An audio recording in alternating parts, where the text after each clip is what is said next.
So, good morning everyone. How are you doing today? I hope you are doing well and you are doing great at your home and doing your study. So, today in this video, I'm going to start your new topic, your new kingdom, that is fungi. As you know very well that in the previous session we discussed about your two kingdoms, like firstly we discussed about Monera, and then second was Protista. Now in this video we are going to discuss about fungi.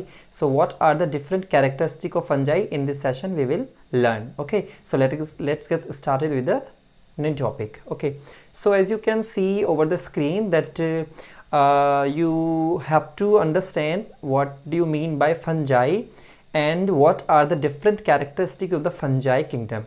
Okay, so you studied in your previous class that what are the basic characteristics of the fungi. As you know that fungi are you can say fungi are fungi, or we can say fungi are heterotrophic organisms because they shows heterotrophic characteristics, like they depend on the other organisms for their food, so they can show like some nutritions like saprophytic, like parasitic, like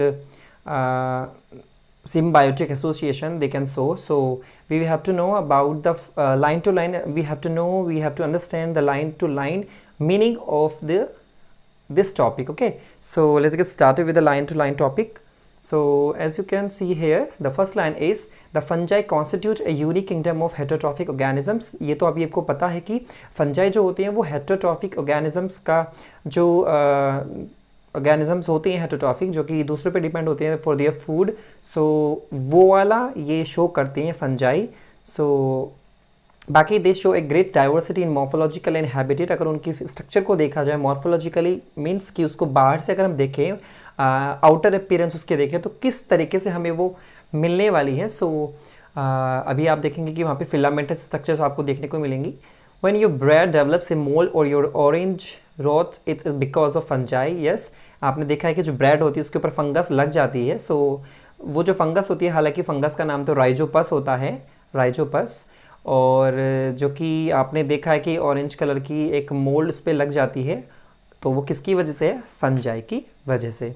okay, so when your the common mushroom you eat and toadstool are also fungi. Common mushroom जो कि आप normally खाते हैं, जो कि Agaricus होता है, और जिसको कॉमनली आपने देखा होगा कि टोड स्टूल, दैट मीन्स कि स्नेक्स अम्ब्रेला, जिसको हम गांव में बोलते हैं कि सांप की छतरी जो होती है, सो वो होता है टोड स्टूल. तो आप लिख सकते हैं आपके टोड स्टूल क्या होता है कि सांप की छतरी. सो वो भी क्या है? फंजाई है. नॉर्मली हम एग्रिकस को जो खाते हैं, जिसको हम मशरूम बोलते हैं, तो वो भी क्या है? Fungi. White spots seen on mustard leaves are due to a parasitic fungus. अभी मैंने आपको बताया कि जो किंगडम फंजाई है, फंजाई के जो ऑर्गेनिजम्स होते हैं वो हेटरोट्रॉफिक न्यूट्रिशन शो करते हैं, सो वो एज ए पैरासाइटिक भी न्यूट्रिशन शो करते हैं, तो इसलिए वो बीमारियां भी करते हैं. ओके, जैसे कि यहाँ पे बताया कि जो मस्टर्ड की लीव्स होती हैं वो जो कलर उनके पास एक वाइट स्पॉट बन जाते हैं, वो पैरासाइटिक फंगस की वजह से होता है, क्योंकि वो डिसीज़ करते हैं, अपने न्यूट्रिशन के लिए उन पर रहते हैं. सो अगर मैं some unicellular fungi, like you have studied in your previous class yeast, about yeast, that is a unicellular but a fungus, which is the exceptional case of the fungi. Okay, so some unicellular fungi, that is yeast, are used to make bread and beer. bread जो बनती है आपकी, जो आप beer जो देखते हैं, आप सुनते हैं, पीते भी हैं. सो आप तो नहीं पीते, मतलब लोग जो पीते हैं. So other fungi causes disease in plants and animals, यानी कि जो ब्रेड वाले, बियर वाले, वहाँ पर फंजाई जो यूज़ होते हैं, जैसे कि ईस्ट होता है, जो कि एक एक्सेप्शनल केस होता है, क्योंकि फंजाई में सभी ऑर्गेनिजम्स कैसे होते हैं? Multi cellular. बट यहाँ पर क्या है कि जो ईस्ट है वो यूनिसेलुलर होता है, बट फिलामेंटस बॉडी होती है उसकी, कुछ कैरेक्टरिस्टिक्स हिस्टोट्रॉफिक मोड ऑफ न्यूट्रिशन होता है, तो वो यहाँ पर फंजाई के अंदर आता है. सो अगर मैं बात करूँ कुछ और फंगस की, तो डिसीज़ भी करते हैं, जैसे कि मैंने अभी आपको बताया कि प्लांट्स के अंदर, एनिमल्स के अंदर वो एज ए पैथोजन का काम करते हैं, क्योंकि वो डिसीज़ कॉजिंग होते हैं उस टाइम पर. तो जैसे कि अगर एक एग्जांपल की बात करें, दैट इज़ व्हीट रस्ट. जो व्हीट होता है, जो गेहूँ होता है, उसमें बीमारी जो लग जाती है, राइट, कस्ट causing, so that is a fungus. कौन है वो? पक्सीनिया. देखो फंजाई जो होता है वो प्लूरल वर्ड होता है और फंगस जो होता है वो सिंगुलर वर्ड होता है। एक के लिए बात करें तो फंगस, और अगर काफ़ी ज़्यादा के बारे में, एक से ज़्यादा के बारे में बात करते हैं, so we use a fungi. So Puccinia एक जो बीमारी करने वाला है जो वीट के अंदर, कुछ ऐसे ही कुछ और भी फंगस हैं जो कि हेल्पफुल होते हैं, बेनिफिशियल होते हैं, एडवांटेजेस होते हैं, उनके फ़ायदे होते हैं। जैसे कि पेनिसिलियम, आपने पढ़ा है 9th क्लास में कि एंटीबायोटिक्स बनाने के लिए यूज़ होता है पेनिसिलियम, जो कि आपको पता है कि अलेक्जेंडर फ्लेमिंग ने यूज़ किया था, बताया था पेनिसिलिन के बारे में, एंटीबायोटिक के बारे में, जो कि फंगस से बना था। So fungi are cosmopolitan and occur in air, water, soil and on animals and plants. Yes, कि जो कॉस्मोपॉलिटन मतलब हर जगह मिलने वाले हैं, कि इंडिया में भी हैं और अमेरिका में भी, हर जगह ये मिलते हैं और हर एक लोकेशंस पे ये मिल सकते हैं और हर एक इन्वायरमेंट में ये मिल सकते हैं। जैसे कि एयर में भी मिलते हैं, वाटर के अंदर मिलते हैं, सॉइल, एनिमल्स के ऊपर, क्योंकि एनिमल्स पे डिसीज़ करते हैं तो वहाँ पर भी ये देखने को मिलते हैं। आपने देखा होगा कि आपकी बॉडी के ऊपर या आपकी जो नेक होती है वहाँ पर कुछ रैशेस बन जाते हैं, तो वो भी फंगस की वजह से बीमारियाँ होती हैं। सो ऐसे ही प्लांट्स के ऊपर भी होती हैं। सो ये एज ए पैरासाइटिक और पैथोजन का काम भी करते हैं।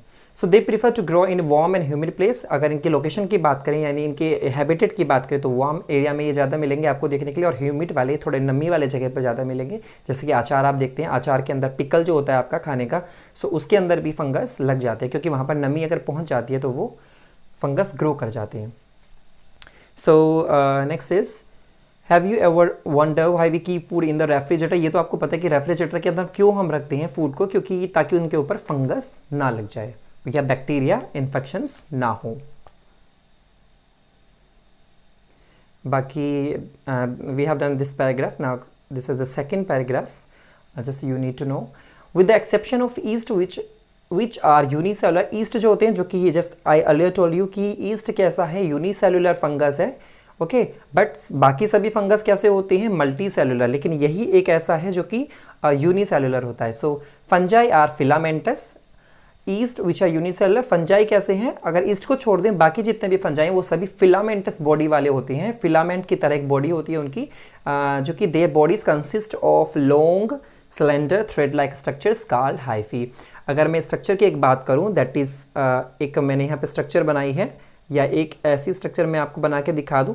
सो ये जो स्ट्रक्चर्स हैं, ये this one, so this is called hyphae. तो ये हाइफी होते हैं, जो कि cylinder like, thread like structure होती है, इनको हम हाइफी बोलते हैं। The network of hyphae is known as mycelium. अगर मैं बात करूं, मान लीजिए ये काफ़ी सारे मैं यहाँ पर फंगस बना दूं, तो ये क्या है, यहाँ पर एक नेटवर्क बन जाता है। काफ़ी सारे अगर हाइफी एक जगह हैं तो उस नेटवर्क को हम क्या बोलते हैं, that is called mycelium. So the network which is formed by the different composition और different hyphae when come together, so एक structure बन जाती है, तो जिसको हम बोलते हैं माइजीलियम। so some hyphae are continuous tubes filled with multinucleate cytoplasm। कुछ हाइफीज जो होते हैं उनमें होता क्या है कि कंटिन्यूस ट्यूब बन जाती है विद मल्टीन्यूक्लिएट साइटोप्लाज्म। मान लीजिए एक हाइफी है और उसके अंदर ये एक न्यूक्लियस, ये एक न्यूक्लियस, ये एक न्यूक्लियस, ये एक न्यूक्लियस, तो मल्टी न्यूक्लिएट एक हाइफी हो गया है। काफ़ी सारे न्यूक्लियस उसके अंदर देखने को मिलेंगे विद द साइटोप्लाज्म, एक लिक्विड भी मिलेगा उसमें, साइटोप्लाज्म मिलेगा देखने को। So these are called coenocytic hyphae, यानी एक से ज़्यादा जो न्यूक्लियस उसके अंदर प्रेजेंट है, मल्टी न्यूक्लिएट न्यूक्लियस उसके अंदर प्रेजेंट है, तो it means it is called coenocytic hyphae, काफ़ी सारे न्यूक्लियस होने की वजह से, okay. So other have septa और cross walls in their hyphae. Septa, देखो सेप्टा का मतलब क्या होता है कि अगर मान लीजिए एक बड़ा लंबा एक रूम है, मान लीजिए एक रूम है, और इस रूम को अगर मैं just divide into 2 part, so how will I divide, मैं इसमें एक लाइन खींच दूंगा तो एक 1 रूम, सेकंड रूम, तो 2 रूम यहाँ पर बन जाएंगे। तो मैंने क्या किया, बीच में एक लाइन खींची है, दैट मीन्स कि एक सेप्टा खींचा है, एक पार्ट बना दिया है, एक दीवार बना दी है, दैट मीन्स कि इसको हम बोलते हैं सेप्टा। तो कुछ के अंदर सेप्टाज होते हैं और कुछ के अंदर नहीं होते। मान लीजिए अगर मैंने हाइफा बनाया, साइटोप्लाज्म है, न्यूक्लियस है, सो ये कैसा है, क्या इसमें सेप्टा है, नो सेप्टा नहीं है, पार्ट नहीं है, पार्टीशन नहीं हो रहा है यहाँ पर, दैट मीन्स कि ये है सेप्टेट, ये है ए सेप्टेट, दैट मीन्स कि बिना सेप्टा वाला। लेकिन अगर मैं इसमें पार्टीशन कर दूं, दैट मीन्स कि सेप्टा बना दूं, ये पार्टीशन हो गए हैं, सो इसको हम बोलेंगे सेप्टेट हाइफा। तो सेप्टेट मतलब जिसमें सेप्टाज होंगे, okay. So other have septas और cross walls in their hyphae, the cell walls fungi are composed of chitin and polysaccharides.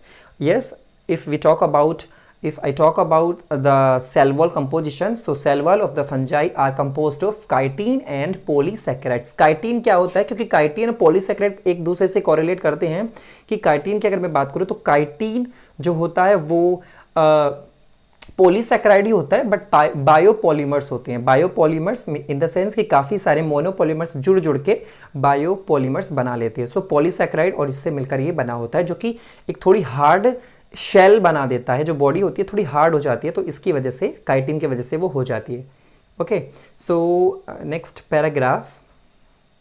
Okay, so next paragraph, that is most fungi are heterotrophic. You know very well what do you mean by heterotrophic, and absorb soluble organic material from dead substance and hence occur। देखो saprophytes क्या होते हैं, saprophytic conditions क्या होती हैं, जब कोई भी ऑर्गेनिजम्स किसी दूसरे ऑर्गेनिज्म की डिपेंड होता है, लेकिन दूसरा जो ऑर्गेनिज्म होंगे वो होंगे डेड। मान लीजिए कोई डेड चीज़ है, ओके, जैसे आपने देखा है कि अभी टोड स्टूल की बात की थी, सांप की छतरी की बात की, तो वो सड़ी गली चीज़ों के ऊपर ही, डेड एंड डीके मटेरियल के ऊपर ही होता है। दैट मीन्स कि वो कंडीशन कौन से हैं, वो उनको हम बोलते हैं ऑर्गेनिजम्स को, जो इन चीज़ों पे रहते हैं, सड़ी गली चीज़ों पे, उनको हम बोलते हैं सेप्रोफाइट्स। और ये जो पूरा न्यूट्रिशन है, जो मेथड है अपने फूड लेने का जो तरीका है, इस प्रोसेस को हम बोलते हैं, इस एसोसिएशन को हम जो बोल रहे हैं, तो वो क्या होता है, सेप्रोफिटिक कंडीशन या न्यूट्रिशन।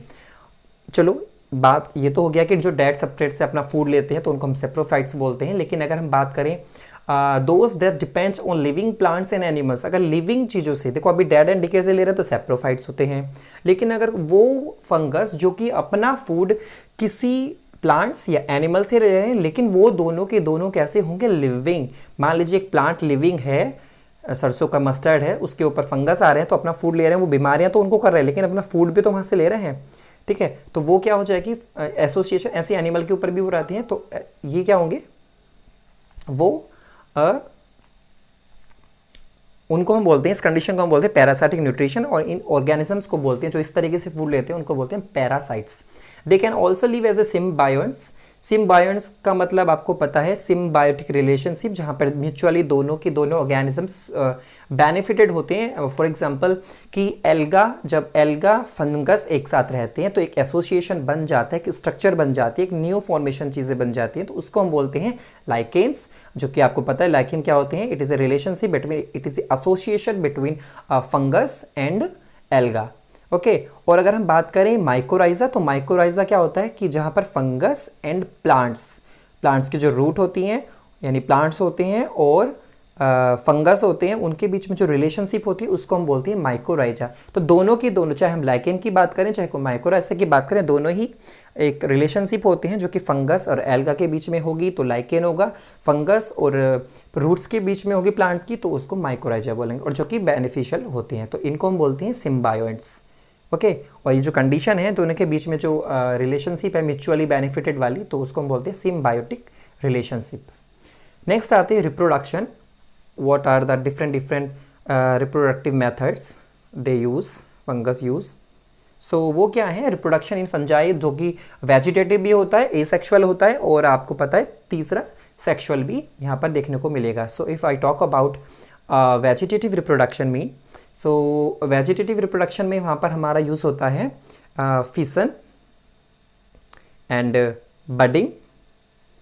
बडिंग मतलब कि जैसे मान लीजिए फंगस है और उसमें एक छोटी सी बड बन जाए, दैट मीन्स कि फेवरेबल कंडीशन आने पर ये बड अलग हो जाएगी और नया पूरा एक फंगस बना लेगी, ओके।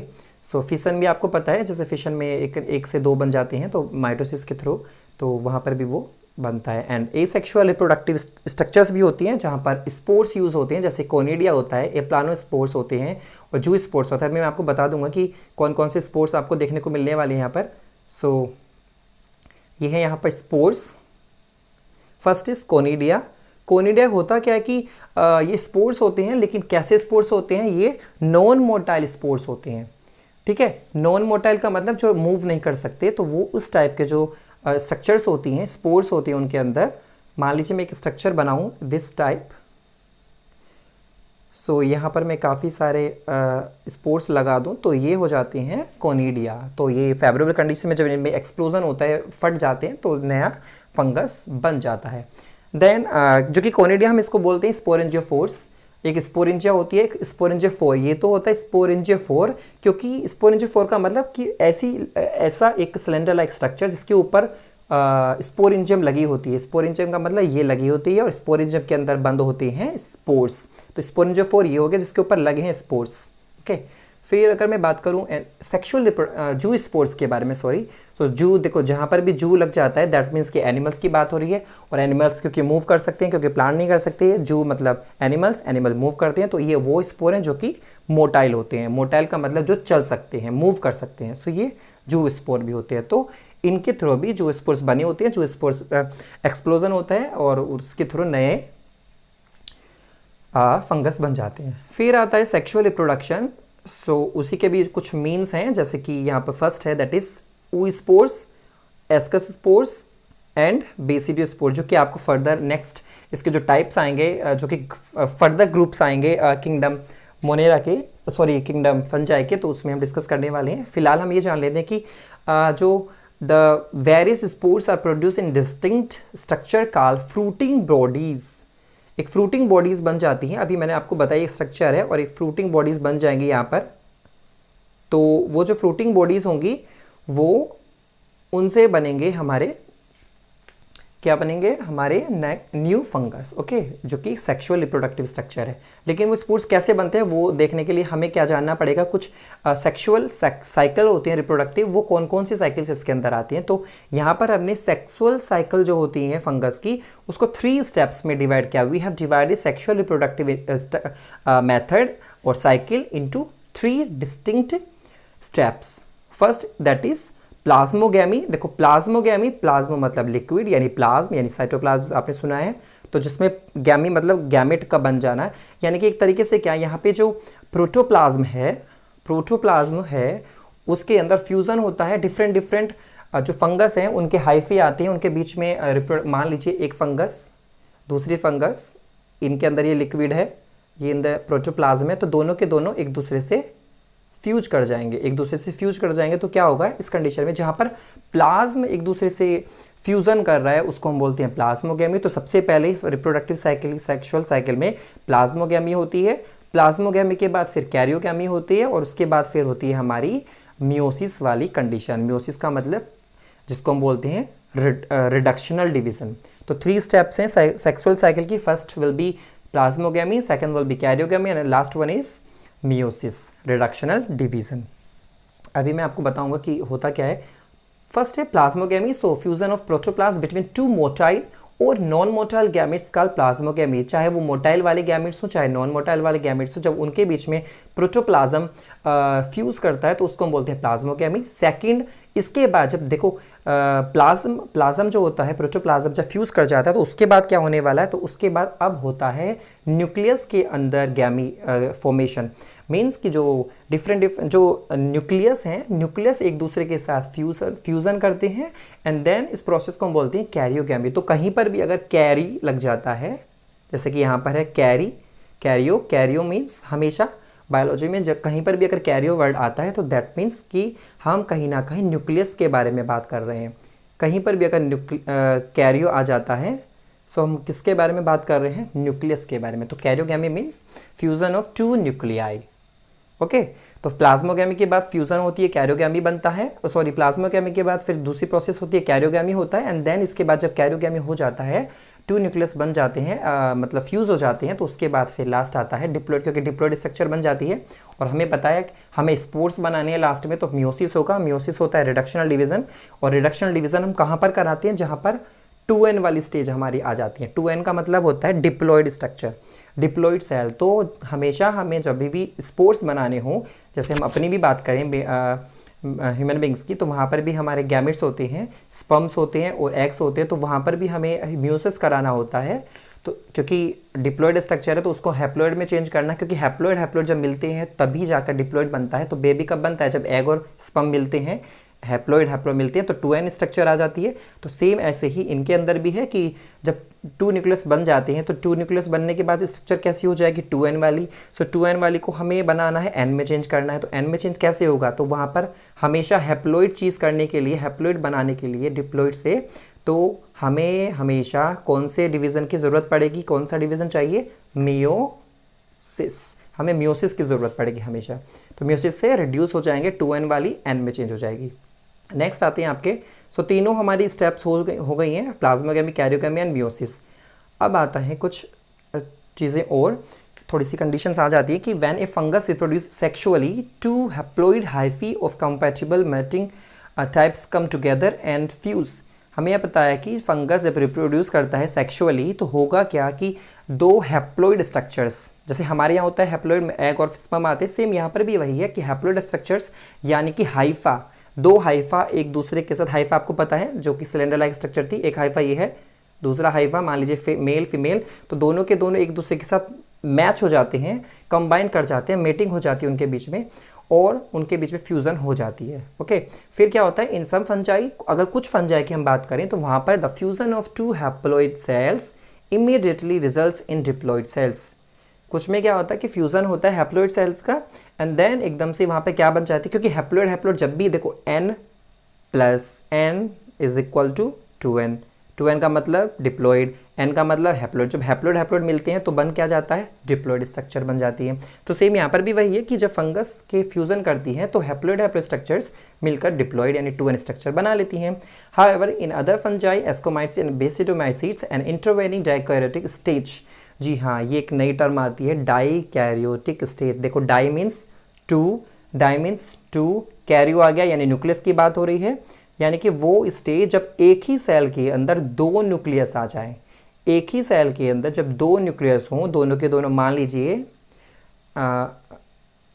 स्ट्रक्चर है, एक सेल है, फंगस का एक हाइफी है, आप अभी हमने क्या देखा कि फ्यूज़न हो गई थी मेल और फीमेल की यानी कि गैमेट्स के हैप्लॉइड की, तो एक न्यूक्लियस दूसरा न्यूक्लियस, लेकिन दोनों के दोनों एक ही सेल के अंदर दो न्यूक्लियस हैं। तो यहाँ पर होता क्या, एस्कोमाइसीट्स एंड बेसिडियोमाइसीट्स वाले जो फंगस होती हैं, जो कि आगे डिस्कस करेंगे नेक्स्ट सेशन में, तो एक ही सेल के अंदर जब दो न्यूक्लियस वाली स्टेज आ जाए यानी एक ही सेल के अंदर दो न्यूक्लियस 1 2, तो उसको हम बोलते हैं डाइकैरियोटिक स्टेज। n+n, देखो ये भी n है हैप्लॉइड सेल, ये भी n है हैप्लॉइड सेल, मान लीजिए मेल या फीमेल, तो दोनों एक साथ हैं, तो दोनों के दोनों लेकिन अलग है, अभी फ्यूज़ नहीं हुए हैं, अभी एक दूसरे से अटैच नहीं हुए हैं, लेकिन एक ही सेल के अंदर दोनों है, तो ये स्टेज होती है डाइकैरियोटिक स्टेज। लेकिन आगे क्या होगा, फिर क्या होता है कि जो डाइकैरियोटिक स्टेज है यानी n+n वाली, जिसको हम बोलते हैं 2 न्यूक्लियाई पर सेल, एक सेल के अंदर 2 न्यूक्लियाई, फिर क्या होता है इसके बाद, तो इस कंडीशन को हम बोलते हैं डाइकैरियोन, जो कि आपका यहाँ पे लिखा है dikaryon, and the phase is called dikaryophase, जो कि आपको पता है इजीली मैंने बता दिया कि डाइकैरियोफेज, इस फेज को हम बोलेंगे जहाँ पे दो न्यूक्लियस होंगे एक ही सेल के अंदर, डाइकैरियोफेज। ओके, बाद में क्या होता है जब ये कंडीशन आती है, ऐसा नहीं कि ऐसे ही रहेंगे, उसके बाद में ये दोनों के दोनों न्यूक्लियस एक साथ फ्यूज कर जाएंगे, दोनों एक साथ मिल जाएंगे और स्ट्रक्चर होती चली जाएगी वो 2n वाली। अभी तक एक ही सेल में दो थे, दोनों हैप्लॉइड थे, लेकिन बाद में क्या होगा लेटर कि वो दोनों एक दूसरे के साथ फ्यूज करेंगे और फ्यूज करने के बाद 2n स्ट्रक्चर बन जाएगी। सो आई होप कि आपको समझ में आ गया कि 2n स्टेज पहुंच चुकी है डाइकैरियोफेज के बाद। और फिर क्या होगा, जैसे ही 2n वाली स्टेज आएगी, तो आपको पता है जब भी 2n वाली स्टेज आती है तो क्या होता है, the fungi form fruiting bodies in which reduction division अकर। मैंने बताया था 3 स्टेज पड़ी थी, प्लाज्मोगेमी, कैरियोगेमी एंड मियोसिस। तो अब हमारे 2n वाली स्टेज आ गई यानी कैरियोगेमी भी हो गई है, कैरियोगेमी हो गई तो अभी हमें मियोसिस कराना है, तो मियोसिस यानी कि रिडक्शनल डिवीजन, क्योंकि हमारी 2n स्टेज हो चुकी है, अब 2n को हमें nn में चेंज करना है यानी स्पोर्स बनाने हैं, तो अब हमारा होगा मियोसिस यानी कि रिडक्शनल डिवीज़न। रिडक्शनल डिवीज़न होते के साथ ही हमारा क्या होगा, जो स्पोर्स होंगे फंगस के वो हो जाएंगे n वाले स्पोर्स, हैप्लॉइड स्पोर्स। और हैप्लॉइड स्पोर्स आपको पता है जब भी हैप्लॉइड मिलते हैं तो वही 2n बनते हैं, तो ये सेक्सुअली साइकिल जो हमारी चलती रहती है। तो हमारा क्या है यहाँ पर हैप्लॉइड स्पोर्स बन गए हैं 2n से रिडक्शन डिवीज़न के बाद। सो आई होप कि आपको समझ में आ गया है। बाकी नेक्स्ट सेशन में हम पढ़ने वाले हैं, डिस्कस करने वाले हैं कि किस तरीके से हमने डिवाइड किया है कि किंगडम फंजाई को हमने डिफरेंट ग्रुप्स में फर्दर डिवाइड किया, लेकिन ऑन द बेसिस ऑफ किसके बेस पर, on the basis of mycelium morphology. कैसा माइजीलियम होता है, माइजीलियम याद रखना, ये जो नेटवर्क होता है हाइफी, काफ़ी सारे हाइफी जब एक जगह मिल जाते हैं हाइफी, तो उसको हम बोलते हैं माइजीलियम। फिर इसके बेस पर हम देखेंगे कि अलग अलग तरह के ग्रुप आएंगे फंगस के। मोड ऑफ स्पोर्ट्स फॉर्मेशन, किस तरीके से स्पोर्ट्स बनते हैं, कौन कौन से स्पोर्ट्स उनमें देखने को मिलेंगे, जैसे एप्लानो स्पोर्ट्स, जू स्पोर्ट्स, कोनिडिया, फ्रूटिंग बॉडीज जो बनती हैं, एंड फॉर्म द बेस। सो ये हमें देखने को मिलेंगे। सो आई होप कि आपको इंटरेस्ट आया होगा इस लेक्चर के अंदर। अगर आपको अच्छी लगी है तो प्लीज़ लाइक कीजिए, शेयर कीजिए, कमेंट कीजिए, सब्सक्राइब कीजिए चैनल को। और अगर कोई भी प्रॉब्लम है सो प्लीज़ कमेंट कीजिए, मैं उसको नेक्स्ट सेशन में एक बार फिर दोबारा से ट्राई करूँगा आपको समझाने की। So thank you so much, stay home, stay safe.